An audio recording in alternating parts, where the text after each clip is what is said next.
మన ముకుంద జ్యువెలర్స్ వారి క్రిస్మస్ మరియు న్యూ ఇయర్ సంబరాలు అన్ని జ్యువెలరీలపై ఉన్న VA flat 10% discount, no making charges. మరో నూతన బ్రాంచ్ ప్రారంభం మన జూబ్లీ హిల్స్ లో.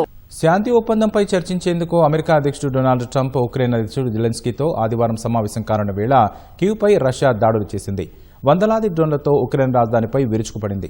ఇంధన కేంద్రాలపై దాడులు చేయడంతో సుమారు 3 లక్షల నివాసాలకు విద్యుత్ సరఫరా నిలిచిపోయింది. క్రిస్మస్, నూతన సంవత్సర వేడుకల వేళ దాడులు చేయడం దారుణమని ఉక్రెయిన్ అధ్యక్షుడు జెలెన్స్కీ మండిపడ్డారు. పండుగల సమయంలో కూడా ప్రజలను వేడుకలు చేసుకోనివ్వరా అని ఆగ్రహం వ్యక్తం చేశారు.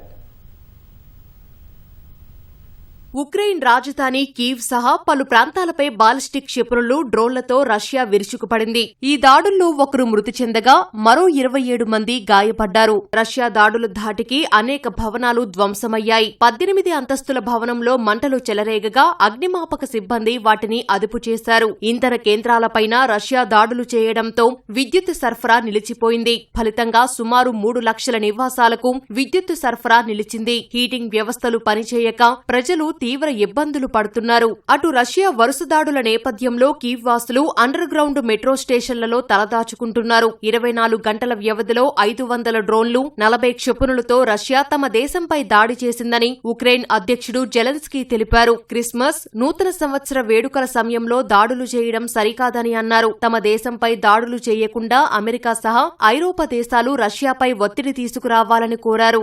దీర్ఘశ్రేణి క్షిపణులతో ఉక్రెయిన్పై దాడులు చేశామని రష్యా రక్షణ శాఖ తెలిపింది. ఉక్రెయిన్ సైనికులు వినియోగించే ఇంధన కేంద్రాలు సహా రక్షణ రంగ పరిశ్రమలే లక్ష్యంగా దాడులు చేశామని వివరించింది.